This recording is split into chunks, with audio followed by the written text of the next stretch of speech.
Hello everyone, welcome to my channel. हम पढ़ रहे हैं object oriented programming using Java, lecture 2 part 2 हमने स्टार्ट करना है। सेकंड लेक्चर के फर्स्ट पार्ट में हम डिस्कस कर चुके हैं जावा डाटा टाइप्स क्या होती हैं, एट्रीब्यूट्स क्या होते हैं और मेथड्स क्या होते हैं।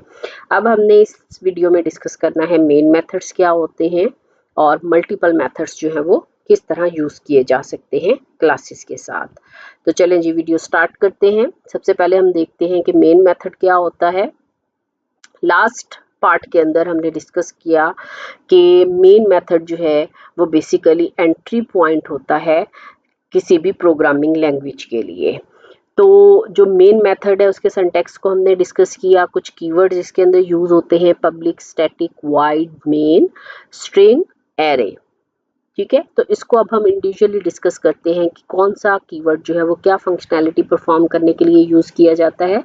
तो सबसे पहले जो पब्लिक है ये बेसिकली एक असेस मॉडिफायर है जो कि ये बताता है कि बेसिकली ये जो मेथड है आप इसे कहीं भी यूज कर सकते हैं।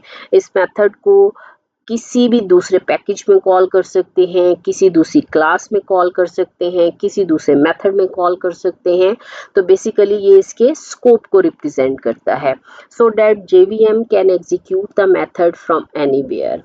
अगर हम स्टैटिक कीवर्ड यूज करते हैं, the main method is to be called without an object, the modifiers public and static can be written in either order.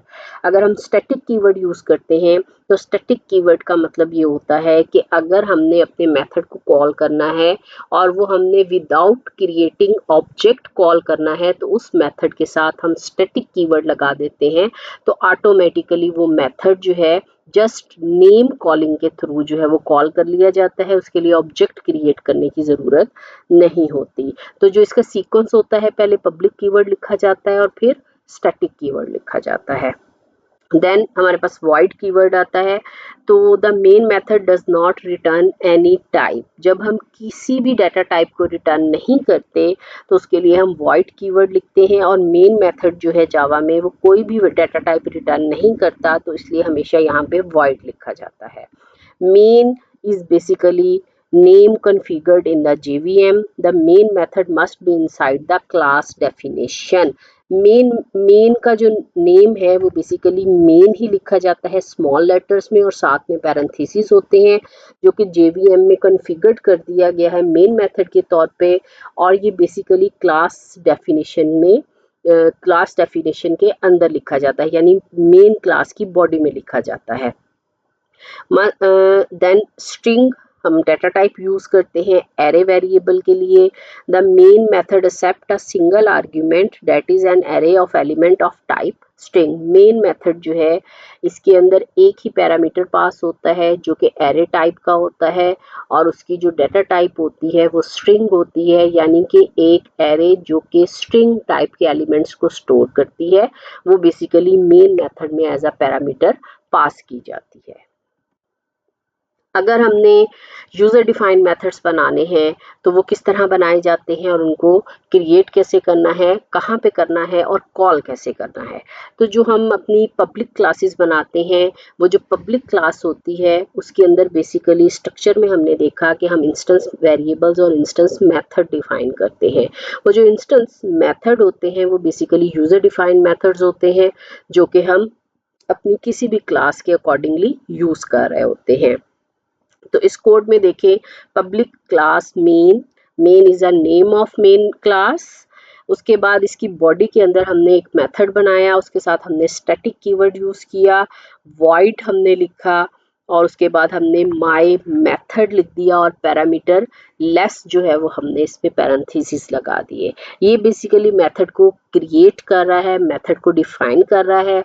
Then इसकी कर्ली ब्रेसेस आ गई जो कि इसकी बॉडी को रिप्रेजेंट करती है। जो भी लॉजिक, जो भी स्टेटमेंट्स हमने प्रिंट करवानी है वो हम बेसिकली मेथड की कर्ली ब्रेसेस में लिखते हैं।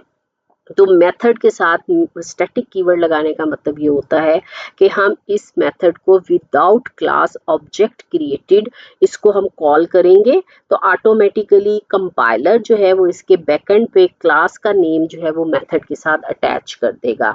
अगर हम खुद से लिखना चाहें तो हम खुद से भी क्लास नेम लिख के कॉल कर सकते हैं। अगर हम खुद से नहीं लिखते तो कंपाइलर जो है वो ऑटोमेटिकली क्लास का नेम जो है वो मेथड कॉलिंग के साथ अटैच कर देता है स्टैटिक कीवर्ड को यूज करते हुए। देन जब हमने कॉलिंग करनी है तो कॉलिंग जो है वो हमने मेन मेथड में करनी है। तो मेन मेथड के अंदर हमने माय मेथड को कॉल किया है, ये इसकी कॉलिंग है, तो ये ऑटोमेटिकली डेफिनेशन पे जाएगा और उसकी डेफिनेशन को एग्जीक्यूट करेगा और हमें मैसेज आउटपुट में शो करवा देगा आई जस्ट गॉट एग्जीक्यूटेड। अच्छा जी, अगर हमारे पास पैरामीटराइज्ड मेथड आ जाते हैं, लेट्स सपोज जो लास्ट एग्जांपल हमने देखी उसमें हमारे पास पैरामीटरलेस मेथड था, लेकिन अगर हमारे पास पैरामीटराइज्ड मेथड आ जाते हैं तो बेसिकली जो मेथड हम बनाते हैं उसके पैरेंथेसिस के अंदर हम वो पैरामीटर्स पास करते हैं जिसके थ्रू हमने वैल्यू मेथड में पास करनी होती है। तो मेन क्लास के अंदर एक मेथड बनाया गया स्टैटिक वाइड माय मेथड और उसमें एक ही पैरामीटर पास किया गया है जो कि स्ट्रिंग टाइप का है और उसका नेम है F name. Basically string value को ये होल्ड करेगा, स्ट्रिंग वैल्यू को बेसिकली मेथड में पास करेगा। तो जब इस मेथड को कॉल किया गया तो देखें यहाँ पे मेथड जो है वो 3 दफ़ा कॉल किया गया है जो कि 3 डिफरेंट स्ट्रिंग्स जो है वो मेथड में पास करेगा 1 बाय 1 कॉलिंग के थ्रू और 3 डिफरेंट आउटपुट्स जो है वो हमारे पास प्रिंट होंगी। तो अगर हम देखें तो जो पहली मेथड कॉलिंग की गई है माय मेथड लाइम के साथ की गई है, तो स्ट्रिंग चूंकि हमेशा डबल कोट्स में आती है तो जब हमने कॉलिंग करनी होती है तो या तो हम कांस्टेंट वैल्यू के थ्रू कॉल करते हैं या हम वेरिएबल्स के थ्रू कॉलिंग करते हैं, वैल्यूज को पास करते हैं पैरामीटर्स के थ्रू।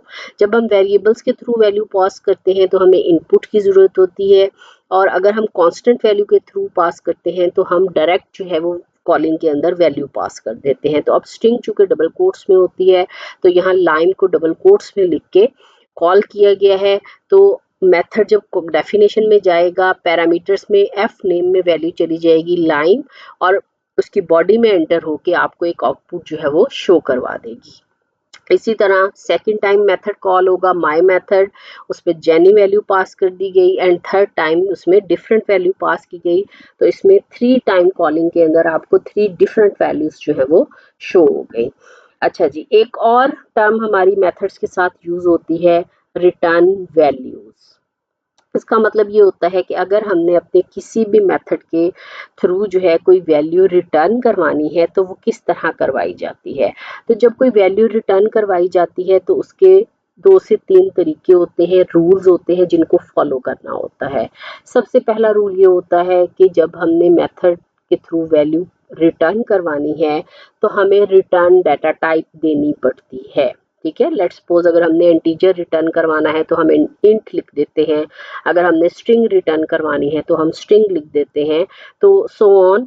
इसी तरह जिस भी डाटा टाइप को आपने रिटर्न करवाना है वो लिखी जाएगी और सेकेंडली हमने जो वैल्यू रिटर्न करवानी है उसके साथ रिटर्न स्टेटमेंट लिखी जाती है। ठीक है, और थर्ड ये होता है कि जो वैल्यू जब हम वैल्यू रिटर्न करवाते हैं तो वैल्यू हमेशा कॉलिंग पे रिटर्न होती है, यहाँ जहाँ से यानी कि मेथड को कॉल किया जाता है वहीं पे वैल्यू रिटर्न होके आती है। तो हमेशा रिटर्न वैल्यूज को हैंडल किया जाता है कॉलिंग पे, या तो उन्हें किसी वेरिएबल में रखवा दिया जाता है या फिर कॉलिंग जो है उसको डायरेक्ट हम प्रिंट की स्टेटमेंट में लिख देते हैं। ठीक है, तो यहाँ पे एक मेथड है स्टैटिक इंट, इंट इसकी रिटर्न डाटा टाइप है क्योंकि इसने इंटीजर रिटर्न करवाना है। My method is a method name और इसके अंदर एक ही पैरामीटर है जो कि इंटीजर डाटा टाइप का है और जिसकी वैल्यू है x जो कि कॉलिंग से वैल्यू लेके आएगा। अब इसकी लॉजिक में बॉडी में क्या किया गया है 5 प्लस एक्स, 5 के अंदर x की वैल्यू को प्लस कर दिया गया है और उसको फिर रिटर्न स्टेटमेंट के थ्रू रिटर्न करवा दिया गया है। जब ये मेथड रिटर्न होगा तो जहाँ से इसको कॉल किया गया है वहीं पे ये अपनी वैल्यू को रिटर्न लेके जाएगा और इसकी कॉलिंग जो है वो मेन मेथड में की गई है। चूंकि ये वैल्यू रिटर्न करके लाएगा तो हमने इसको प्रिंट की स्टेटमेंट में कॉल किया है ताकि जो वैल्यू ये रिटर्न करके लाए वो लाने के फौरन बाद जो है वो प्रिंट हो जाए। तो माई मेथड 3 वो वैल्यू है जो x में बेसिकली पास की गई है और वो कॉलिंग के थ्रू जो है वो पास की गई है और वो फिर 5 के साथ प्लस करके उसको रिटर्न करवा दिया गया है। आई होप यू अंडरस्टैंड और थैंक यू फॉर वॉचिंग। अगर आपको मेरी वीडियो अच्छी लगी तो प्लीज़ लाइक शेयर और सब्सक्राइब कीजिएगा और रिमेनिंग टॉपिक्स देखने के लिए लेक्चर 2 पार्ट 3 के ऊपर जो है क्लिक करें।